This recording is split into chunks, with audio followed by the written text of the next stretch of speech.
എല്ലാവർക്കും നമസ്കാരം. ഞാൻ KR ഗോപാൽ, അടൂരാണ് സ്വദേശം. ഡയറക്ട് സെല്ലിംഗ് ഇൻഡസ്ട്രിയിൽ വിജയിക്കണമെങ്കിൽ ഒരു ടീം ഡെവലപ്പ് ചെയ്യണമെന്ന് നമുക്ക് എല്ലാവർക്കും അറിയാം. എന്നാൽ 90% ആൾക്കാർക്കും എങ്ങനെയാണ് ആ ടീം ബിൽഡ് ചെയ്യുക എന്നുള്ളത് അറിയാത്ത ഒരു കാര്യം കൂടിയാണ്. ഞാൻ ഇന്ന് സംസാരിക്കാൻ ഉദ്ദേശിക്കുന്നത് എങ്ങനെ നമുക്കൊരു ടീം ബിൽഡ് ചെയ്യാം എന്നതിനെ കുറിച്ചാണ്. അതിലെ 3 പ്രധാനപ്പെട്ട കാര്യങ്ങളാണ് നമ്മൾ ശ്രദ്ധിക്കേണ്ടത്. ഒന്നാമത്തെ കാര്യം ലീഡർഷിപ്പാണ്.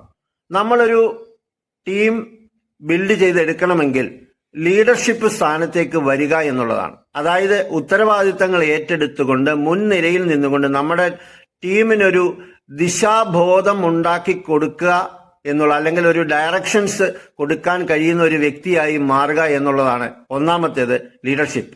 ഇനി രണ്ടാമത്തെ കാര്യം നല്ല ഒരു റിലേഷൻഷിപ്പ് ബിൽഡ് ചെയ്യുക എന്നുള്ളതാണ് രണ്ടാമത്തെ കാര്യം. കാരണം നമുക്ക് ഒരു ടീമിൽ ഡെവലപ്പ് ചെയ്യണമെങ്കിൽ നല്ലൊരു റിലേഷൻസ് ഉണ്ടാക്കിയെടുക്കാൻ കഴിയണം. അത് 100% നമ്മൾ ആ ഉത്തരവാദിത്വം ഏറ്റെടുത്തുകൊണ്ട് നമ്മുടെ അറിയുന്ന എല്ലാവരുമായി സംസാരിക്കുകയും നമ്മുടെ കൂടെ വന്നിട്ടുള്ളവരെ അതേ രീതിയിൽ കമ്മ്യൂണിക്കേറ്റ് ചെയ്തുകൊണ്ട് നല്ലൊരു റിലേഷൻഷിപ്പ് നമുക്ക് ഉണ്ടാക്കിയെടുക്കാൻ പറ്റും. അതിലൂടെ നമ്മുടെ കോൺഫിഡൻസ് ലെവല് കൂടുകയും നമ്മുടെ ടീമിലുള്ളവർക്ക് ഒരു ധാരണ ഉണ്ടാകുകയും ചെയ്യുന്നു. ഇവന്റെ കൂടെ നിന്ന് കഴിഞ്ഞാൽ നമുക്കും വിജയിക്കാൻ പറ്റും എന്നുള്ള ഒരു ധാരണ ഉണ്ടാക്കിയെടുക്കാൻ നമുക്ക് കഴിയണം. ഇനി മൂന്നാമത്തെ കാര്യം എന്ന് പറയുന്നത് അത് ക്രിയേറ്റിവിറ്റിയാണ്.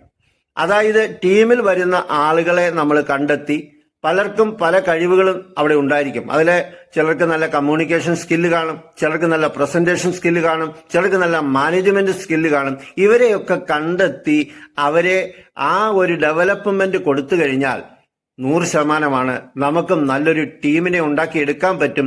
ആ ക്രിയേറ്റിവിറ്റിയിലൂടെയാണ് കേപ്പബിലിറ്റി ഉണ്ടാകുന്നത്. അങ്ങനെ നമുക്ക് നല്ലൊരു ടീമിനെ വാർത്തെടുക്കാൻ നമുക്ക് പറ്റും എന്നുള്ളതാണ് വാസ്തവം. അപ്പം 3 കാര്യങ്ങളാണ്. ഒന്ന് ലീഡർഷിപ്പ്, രണ്ടാമത്തെ റിലേഷൻഷിപ്പ് ബിൽഡ് ചെയ്യുക, മൂന്നാമത്തെ ക്രിയേറ്റിവിറ്റി ഉണ്ടാക്കിയെടുക്കുക. അപ്പം ഇതിനെല്ലാം ഉതകുന്ന രീതിയിൽ ഇപ്പൊ നമ്മുടെ കയ്യിൽ ഒരു കാര്യം വന്നു ചേർന്നിട്ടുണ്ട്. അതിലെ പ്രധാനപ്പെട്ടതാണ് നമ്മുടെ ഗോൾഡൻ പ്രപ്പോസർ അവാർഡ്.